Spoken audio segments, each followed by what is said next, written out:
Hello, everyone, and good afternoon from Thailand. And this is my guest, Joyan Chan from Singapore. How are you? I'm great. I'm so excited to be here. Thank you so much for having me on the podcast.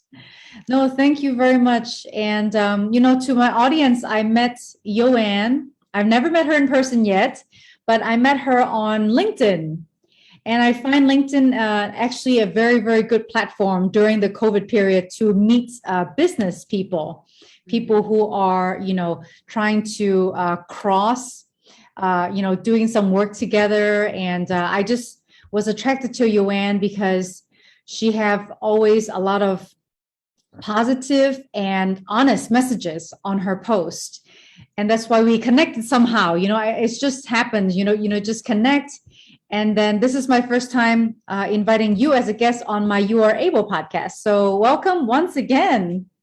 Thank you. I'm so grateful to be here, to be honest. And I remember when we first connected, you asked me to share a short clip of, Yes. can't remember, but like a Find short your voice. Yeah, find your voice. Yeah. I love that so much. So Yeah. that's how we got connected. And I'm so excited to be here to share even more of who I am, and my stories and my journey with your listeners as well. I'm very interested in your story, and we're going to get to that very soon. But to all my audience, you are watching this on my presenter page. But I also have a coaching page called Find Your Voice Asia, where it is the other arm of me, because for me, my love is communication, which is like public speaking. And when I was asking Joanne, for example, in the past to do a short clip about Find Your Voice, what it is was that I wanted people to think about what it meant to them to find their voice, because I also have found my voice through my journey and reflection and, having more awareness of my own thinking, how I react to other people. And it is very similar to what I plan to ask Joanne today, because a lot of the questions that I plan to ask her, which is only 4 questions within our half an hour together, are really deep questions. And I love deep conversations with people, understanding who Joanne is. And for example, I'm just going to ask the first question and let Joanne go with the flow. What experience did you have exactly in life, Joanne, that led you to become an empowerment coach? Okay, so my depression, and it was really my depression. So, and ever since then, I've been sharing openly about my stories, and you know that as well, and my transformations of how I actually turned my depression into empowerment. Right. So before I become a coach, I sometimes share my background, and before I become a coach, I have been working on myself for many years, like investing in myself, personal development, and searching for answers, and like trying to find myself, discover myself, because I felt lost. I felt sad and depressed for no obvious reasons for years. But 5 years ago, if you were to tell me, Joyan, you will become a coach one day, I wouldn't believe anything you said, because my background is nothing related to coaching. So my background is actually fashion, art, and design. Huh. Yes, interesting. So I have been working in the creative industry as a stylist and image consultant for many years before I discovered coaching. Right. So I said, I have been working with people on their external image. So on the outside world, what people see, I was confident, I was, I achieved things, I was a successful young woman, and it seems like everything was working so well for me, and I had everything figured out, and my friends and my family, they were so proud of me because they think I have figured it out. But nobody knows like what nobody sees. On the inside world, I felt a deep sense of emptiness, and I lost myself completely. And I actually became suicidal because I didn't have a sense of purpose and meaning in my life.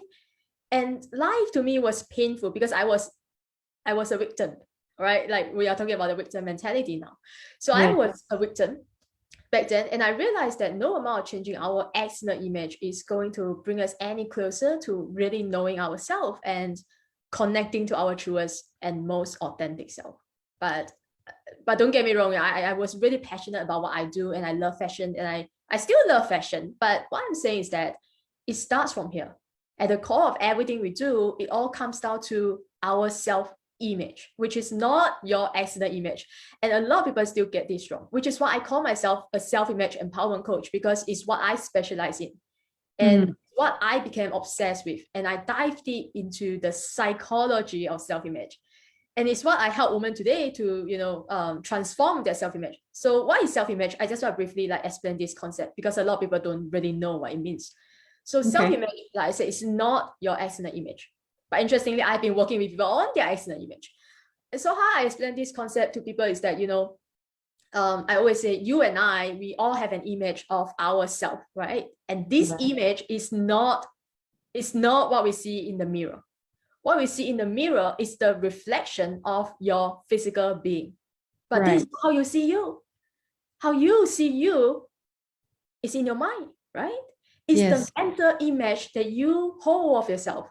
And that image in your mind determines everything you do and don't do in life.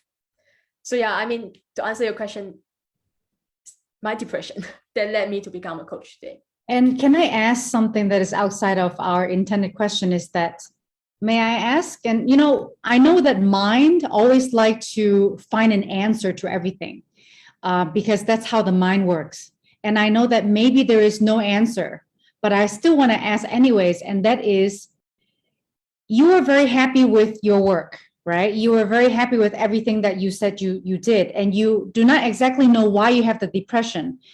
Did you feel that you were in that line of work because it was something that you chose to do, or was it just like something that fell onto you, or was it something that that was maybe suggested to you? Was there different reasons for why you got into the industry? Because what I'm very interested in to know is that if you are happy, or if you believe or think that you're happy with what you are doing, and I assume you do not have a husband or children yet, so for you, work and your personal life is pretty much together, right? So how is that you have a depression for no reason? I mean, I'm just trying to also understand that. Do you have any idea of why? To be honest, I didn't really know why I got into depression, to be honest. And a lot of people ask me during interview, and I couldn't really give them an answer why I got into why I got depression. But to answer the question, why did I choose that, to be in that industry, it's because I was really passionate. It was my passion. It was my passion. And since young, I love making clothes. I love drawing, and I just love all this, I'm very good with my hands, and I love it. And I knew growing up that I was 100% sure that I'm not going to be a doctor. I'm not going to be a lawyer. I'm not going to do any of those things, those traditional, which is totally fine. I don't need a certain mind to do those things. Not everybody is fitting to be a doctor or a lawyer. I mean, I'm not. So I didn't follow the crowd, and which is, there's nothing wrong with following the crowd. I'm not saying it's wrong, but I didn't want to follow the crowd. So I chose a path that is less taken, and I was really passionate about. I love design. I said I want to be a fashion designer one day. And that was before I even discovered mindset, coaching, personal development. I didn't know anything about that. So I got into depression because I guess now I say, looking back now, of course, it was quite obvious to me. So fashion, design, everything was my passion. But now I say coaching is my purpose. Right. And it's very different. Right. Now I really this is my purpose. This is what I came here to do. But I'm still passionate about fashion, but this is what I have to do. This is my life mission. You get what I mean? Yes. Yeah. So I hope that answered your question somehow. Yeah, you did. And see, another question came up that is obviously unrelated. That's just how we flow. Yeah. If there was somebody watching this right now and they do not even know that they are in depression, what would be some of the, the signs or some of the tips that you would say to them that, I'm obviously not asking you to be like, oh my God, I'm depressed. I'm not asking you to pick this thing up and then put it into your role and identify yourself as a depressed person.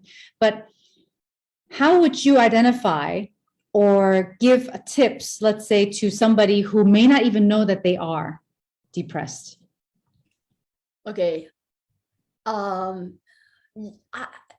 I can add to this too, because I was at the beginning stage of depression after my second son, but obviously I'm not as deep, I believe, as yours. I'm also not a psychiatrist. I'm not a mental health expert. I'm a coach. I have my life coaching certificate. And interestingly, actually, this like last week, I have someone reach out to me actually, and he told me that he's going through depression and he wants me to help him. Uh-huh. And to be honest, I cannot cure your depression, you know. Yeah. How I overcome my depression, of course, is the story that might get into later or not. Yes. We will see. But to me, is you will know when you are depressed, you know, because you feel the emotions when you're depressed, right? You feel stuck, you feel like you are unable to breathe, you feel like you don't even know what to do with your life anymore. And that was how I felt when I was depressed. Right. And to be honest, I didn't know I was depressed because like I said, I was like feeling emotional and I was sad. And I told all my friends, you know, they just say, you're just being emotional. Like, stop being emotional, right? Oh, So I really? thought I was just being emotional until I reached a point where I became suicidal. I know it's serious. Like, this is serious. So I seek professional help. I actually went to see a doctor and psychiatrist, and I was on antidepressant before lockdown. To be honest, I found that I had depression before COVID. So to answer your question, I guess there are some of the signs you will know.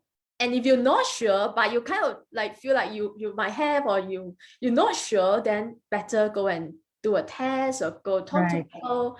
That is really how you find out whether you are depressed or not. Yeah. Right. And if I may add to this, when you are able to see yourself, for example, I had a short period of depression because when I went to see the doctor after my second son, I actually had the postpartum depression. And I didn't know this too. But what I realized that was the difference is that normally I'm very like upbeat, I'm optimistic. You know, most of the time I'm a pretty happy person. I'm optimistic. And then there was this period where I didn't want to go out at all. I wanted to be home alone. I felt sad, which normally I don't really feel sad unless it's maybe a few days before my menstruation period. Okay. Usually I don't really have the, you know, I mean, of course I'm a woman and I do have my emotional ups and downs, but when I was comparing myself to who I was before to who I was at that time, where I didn't want to see people, didn't want to go out, I just like didn't want to talk to people, and I felt like unhappy, very unhappy, more unhappy than normal. That's when I realized that, you know, something is not really right with me, like maybe something inside here. And that's when I went to see the doctor. And also the other thing was I couldn't eat. I started to throw up. I would eat and then I would throw up, and I couldn't keep anything down anymore. So that's when I went to the doctor. And then the doctor said, I am at the beginning stage of depression. So those are some of the maybe signs. I mean, for me anyways, and I believe other people have different signs, but seek help, just like Joyan said, if you feel that you are abnormal from who you were before, because only you or those closest to you can see who you were before and who you are now. And let me continue on with this because this is very interesting. Now, what was a deep lesson or memory, let's say, that you had from this experience? And I call these life lessons. So what exactly did you learn from this life lesson about yourself? I love this question. So it's actually part of the story. And the deepest lesson and memory, I call it my biggest breakthrough. You know, like how I actually turned my depression into empowerment. Like how did it happen? And how I take my personal power back was when I reached my threshold of pain, when I said no more. You know, like no more, Joyan Chan, no more living life this way. Enough is enough. Yes. So I'm going to take you and your like people who are listening to this through some visual and like the moment that actually turned my life around, and also how I was guided to become a coach and like get in touch with my higher self and like fulfill my life purpose. So it was at the beginning, like I said, of the lockdown. before I just found out that I had depression and then lockdown.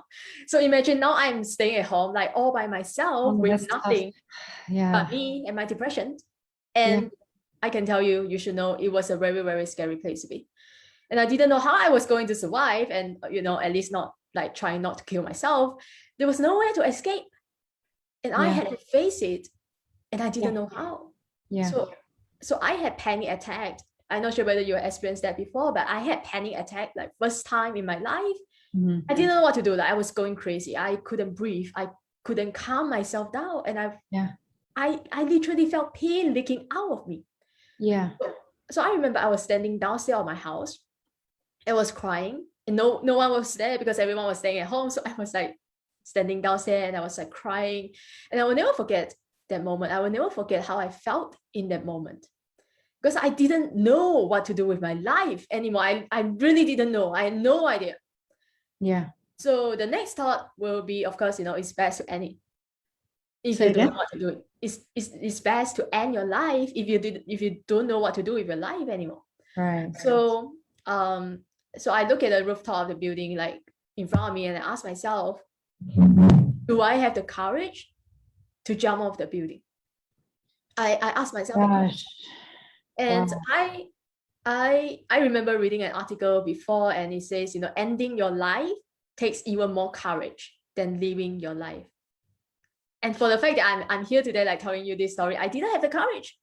And I was so hard on myself because I didn't have the courage. I said, Joyan Chan, if you can't die today, if you can't jump off the building, and I used the F word, but I'm not going to say it here, you got to freaking live your life. You got to live your life if you can't die today. Because you only have one choice, right? And it's to live your life. And I said, if you want to live your life, if you choose to live your life, you got to live your life to the fullest. This is enough. So you see, it was a moment that I had to make an ultimate decision for myself. And I always had a choice. As I say out loud, like something shifted inside me, like as though something has took me over. And looking back now, I know what happened. What took me over, it was my higher self. And I know everything sounds like very cliche here, but it's true. It's not. I mean, I totally understand what you're talking about. I understand. I appreciate that. So, the thing is, a part of me didn't want to leave this world yet. I knew it's in me. A lot of people who are going through depression, a lot of people are feeling lost. They know it's still inside themselves, just that it's locked up, we feel stuck. And once you unlock it and when you unleash yourself, it doesn't really take any willpower or motivation or anymore, because somehow you make this shift and you follow through on now who you believe you are, and we will always act consistent with who we believe we are. Because when in the past I keep saying I'm lost, I'm depressed, I'm lost, the thing that you say, the word that you attach with I am is so powerful, because you define yourself by simply saying I'm this, I'm that, right? I'm not this, I'm not that. So I keep saying I'm lost, I'm depressed. Guess what happened? I felt even more lost and depressed. So don't label yourself. Be careful what you say to yourself, how you define yourself. Yes. So that was the biggest and hardest life lesson that I learned, is that no one is coming, and no one is coming to save you. This is your life, and you're 100% responsible for your life, everything that happened or did not happen. So that was it really touched me. And thank you. I don't want to cry, but my cousin, he killed himself and in Hong Kong, and he's gone. He's 20.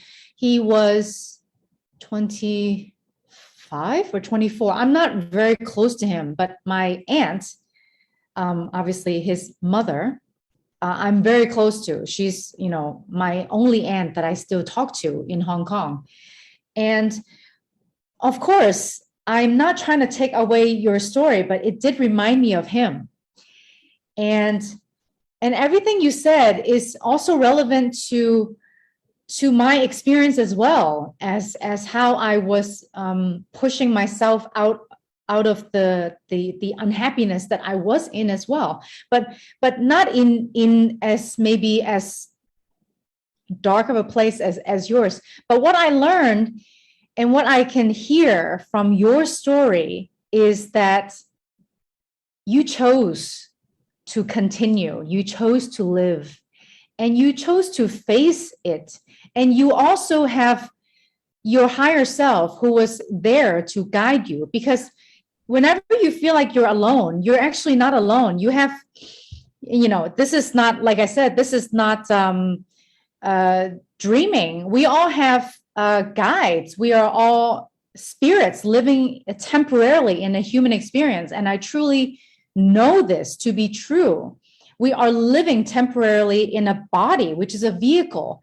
And yes, we are challenged by many things. Like for you, you don't even know why you have the depression, but it was there as the power.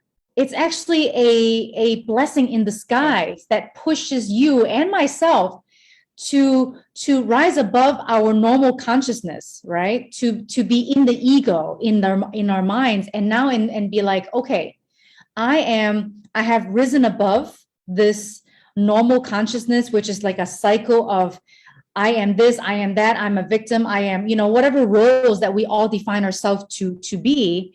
And when you said I am, I actually do this exercise with my coachees when I'm coaching them. And it was just so perfect when you said I am, because as a communications coach, I also tell people very, very carefully what you choose to say you are. Yeah. Right. If you say I am the victim, which is what I always had called myself in the past. And then that's how your mind keeps you as a victim to strengthen that role that you chose, which is yourself. Yeah. Because you can blame other people as much as you can and say that, these people were my perpetrators. They did this to me. They, whatever, they raped me or they hurt me or they kidnapped, whatever it is. But your present moment, right? The moment that you were forced into when you were so low to want to even jump off the building. That is when you were really, really asking yourself that, what, do I want this or not? Yeah.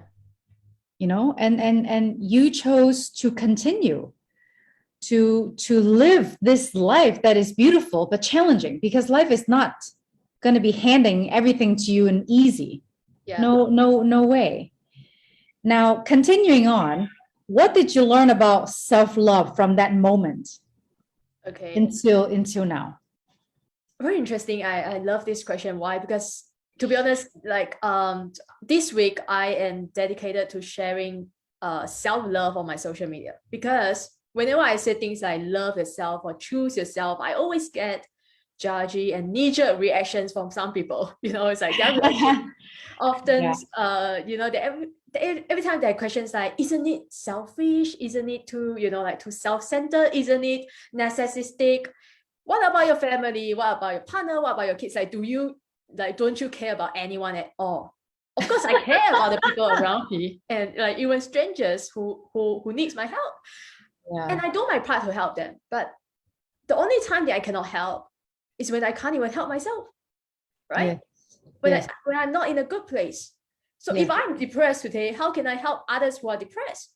Yes. So you are only I say things like this. You are only selfish if you don't love yourself first, because your relationship with yourself is the first and foremost important relationship you want to be kind to and nurture if you want to improve your outside relationship in general. Because how we interpret everything that goes around on the outside world pretty much, determines how is our relationship with ourselves. Yes. And like how we feel ourselves, how we feel about ourselves, and like how we see ourselves. Yeah. Is ultimately what brings us problems, isn't it? So at the end of the day, you are with yourself. Think about it. At the end of the day, you are with yourself 24 hours a day, like 765 days a year. You are the best relationship you can have, and you are the longest commitment you will ever have. So what I've learned about self-love is that, what does it really mean? It doesn't mean giving yourself everything you want. It's about giving yourself what you need. Right? Yeah. Always people think self-love is about like putting on masks and going taking It's yourself. not about going to buy designer purses.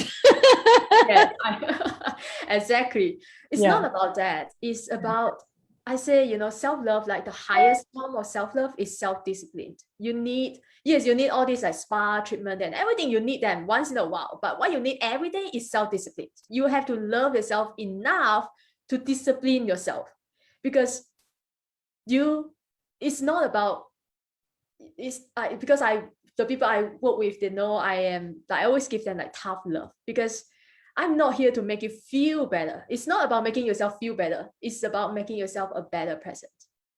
Yes. So to me, that's what I learned about self-love. And of course, I would love to hear your definition of self-love as well. I think, you have such wisdom coming out of your mouth through your experience. And, this is what I love about speaking with people who have experience to share, because if you haven't been through self-development, growing awareness, you cannot be a coach, because you just don't know how, right? And I can hear everything that you said I totally understand everything that you said, and I'm in like such agreement with you, because we all have our definition of self-love. But I think as we grow into wiser people, we actually learn that self-love is not just about, it's not selfishness at all. It's actually knowing yourself enough, having that awareness of yourself to know that, okay, now I need to have a break. Now I need to shut my mouth and do not say this to hurt other people. I need to work on this instead of working on something else, for example, that doesn't deserve my time. What I said to my husband before, and I'm not trying to purposely bring my husband to this, but the largest lesson that I have with self-love is my relationship with my husband, who I've been together for 24 years. So it's not a short relationship that we had. And what I learned as a child, and also my Chinese culture, and also in society as well, is that woman tends to be the one who cares and gives. And we are trained to do that. And what you will learn is that when you give too much of yourself, you will get sick. You will be exhausted mentally. You will have a breakdown. That's what I had. Okay. And I don't want to go into that, but I was giving my whole family, let's say this is my life, my whole arm is my life. I give this much to my husband, my kids, everything else, like my career, to build myself so that I can have a certain status, a certain amount of income, so that I can feel secure in my world. And what I realized too was that I had this little bit left for myself, right? And I do not rest. I do not say no. I say yes to everybody, including people who are just acquaintances, because I felt that if I didn't say no, if I did say no, excuse me, that I would not receive love. That was one of my biggest issues from childhood. It's a mental pattern of mine, that I only receive approval and love when I give something that is useful in this being, this person, to other people. But what happens to us when we were babies? Aren't we naturally supposed to be loved when we were just born? When we cannot do anything for anybody else? We are just this perfect being, which we still are today, but we just have a lot more roles to play, duties to fulfill, responsibilities, and people telling us what we should be, right?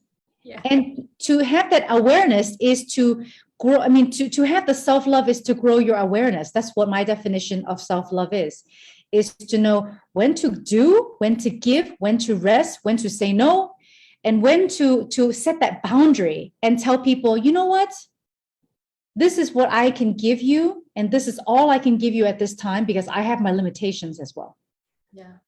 Right? Oh, I love everything you said. I feel like we can have another whole conversation I know. for like hours, but we are running out of time. No, I know, and we can always still have conversations. You can come back on another time because I feel you have so much to share. And this is my last question, which is something that I asked you before, and that is, what advice or tips do you wish to share with the audience who are maybe experiencing depression or who had similar experience as you, who are not coaches? What do you suggest for them? How have you adapted your lifestyle, your way of thinking from pre-depression to post-depression? Wow, I feel like we don't have much time for this question, but I will try my best to answer. So again, what advice I would give to people?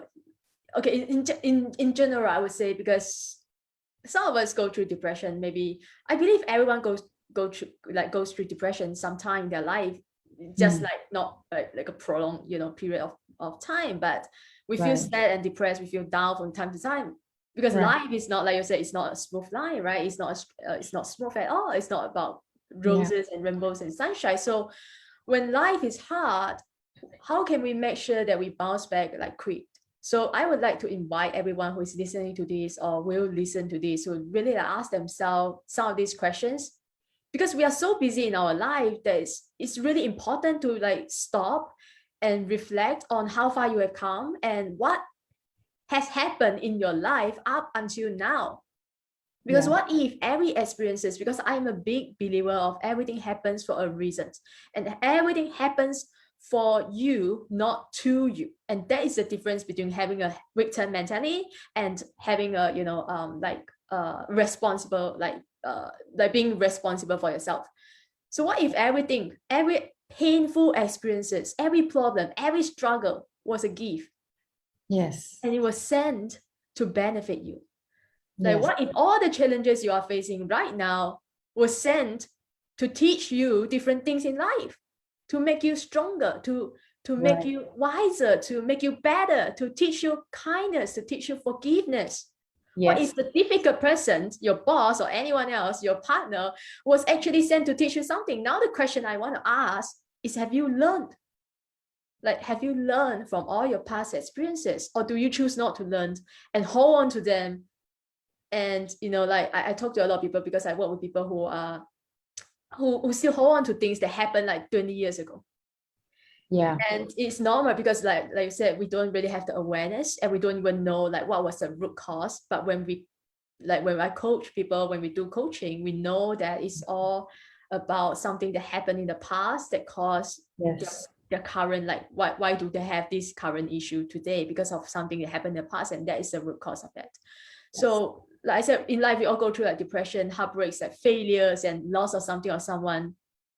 As someone said, the way we give meaning to our experiences become our experiences, and we all can decide what meaning that we are going to give to each and every experience in our life. So I want to say I'm really like truly grateful for my depression and for COVID, for everything that happened in the past one and a half and almost to almost 2 years now. Because Yeah. without my depression, because I wouldn't change anything that happened. I wouldn't change anything that happened post-COVID, or like before COVID and post-COVID, because without that I wouldn't be who I am today. And without COVID, I wouldn't be here talking to you today. So we really have to learn to be grateful and appreciate everything that it has done for us, and like really like reflect on, like do some reflection, self-reflection, and see what lessons can you learn in your life up until now. So I had somebody who told me that depression is the full immersion of your ego towards yourself, because you don't see anything else.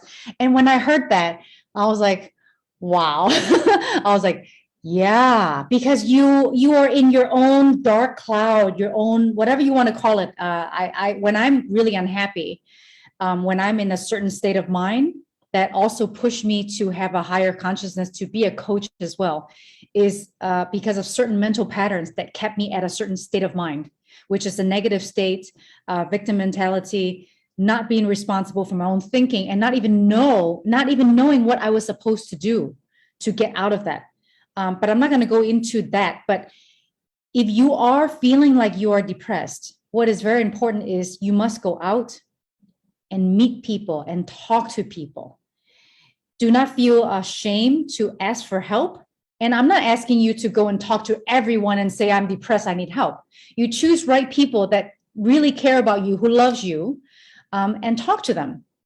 And also to do some humanitarian work, actually, that will help drag you out of your depression, because to be able to see that you are able to give to others and to not focus on your own mental thoughts and thinking is what allows you to slowly get out of that frame of mind. And I believe that giving your time, if you are able to, if you have the energy to, if you have the heart to, then do it. Then at least go out and see. Do not get yourself trapped in the room, just like my cousin did. He just stayed in his room and he did not talk to anybody, not his mom, not his dad, not his sister. And then he killed himself. And what happens after that is intense sadness. And the parents blaming themselves for not being there to know that their child needed help. And it's very sad. It's very sad. But let's not go into that because I'm going to cry again. Me too. But I think this is very important. It's very important to share things like this, because when I do coaching, and you can see people with smiles on their face, and then at the end of the coaching session, like a group coaching session, they'll come up to me individually and they say, Abel, I'm depressed. And I'm just like, I don't know how to help them. I'm not a therapist. I can teach you how to grow your awareness, to be, to how to speak to yourself. Like, the communication coaching is not only about public speaking. My communication, similar to you, is also about mindset, being aware of how you think and the word choices that you choose. That's another way that I call myself a communication coach, as a reflection. But I'm not a therapist. And, people have smiles on their faces and they can be depressed. So it's not about how you appear on the outside. It's really about how healthy you are, and how you feel about yourself on the inside, just like you said at the very beginning of this podcast. And is there anything else before I end that you would like to share with the audience? Because at the moment, we do not have any questions from the audience. Okay, sure. Is there anything that I have so many things I want to share, but and I'm sorry for my little tears coming out. No, it's fine. I really appreciate that you shared that part of your story. I didn't know that your cousin, not many people know, because I don't, it's not my business. Yeah. And my aunt doesn't want people to know either. But sometimes I find that my personality is, you have to let the words have its own air. You have to release the pain out. And to let go, to truly let go, you have to be aware that you have the pain. You have to accept the pain, which is the hardest part. And then you have to choose to let go of the pain with the awareness, which is very difficult to do, to let go. But you can. You can. Yeah, I'm sorry to interrupt you. I'm sorry. It's fine. I love it. And so, maybe I just want to say, because every time when I leave an interview, I always leave people with these two questions, which is, you really need to find out who you are and what you want. Right. Because when you know who you are and what you want, it doesn't matter what other people say, right? It doesn't matter what happened in life, because you know what you want and you have a clear definition of who you are. You have such strong clarity on who you are and what is it that you really want in your life, because we only have one life. Yeah. And there's this quote that I love recently that I share as well. It says, we all have two lives, and the second begins when you realize that you only have one. So maybe that's why I want to leave this with to I have to think about that one. I think that is beautiful. Yeah, it's very beautiful. To ponder the mysteries of life, and to really dig deep and think about what is your purpose and why are you living? And it's definitely not to get new iPhones and not to get dresses. It's like Mother Teresa said, it's not how much you give, not how much you receive, but it's how much love you put into giving. And let me tell you, I cannot live up to those words yet. I'm still learning so much as a human being and trying to be aware and control my thoughts, because sometimes reaction just happens and then you just react. And that's the part where I try to grow my awareness with yoga. Yeah. I love yoga. I do yoga as well. Oh my God, we're gonna have another conversation. I know. When I come to Singapore, I'm gonna meet you because I'm gonna go to Thailand first to see okay, you. come to Phuket. Come to Phuket. I'll take you to the yoga studio that I go to, and it's wonderful. But thank you so much. I'm going to stop the live on Facebook now. Thank you so much to Mark and to Chester, to Michael for watching, and please share this with any other people who you feel needs this message, because what we care about is the quality. It's not always about the quantity. And if we can reach certain people that is in a certain state of mind that needs this message, please share it with them.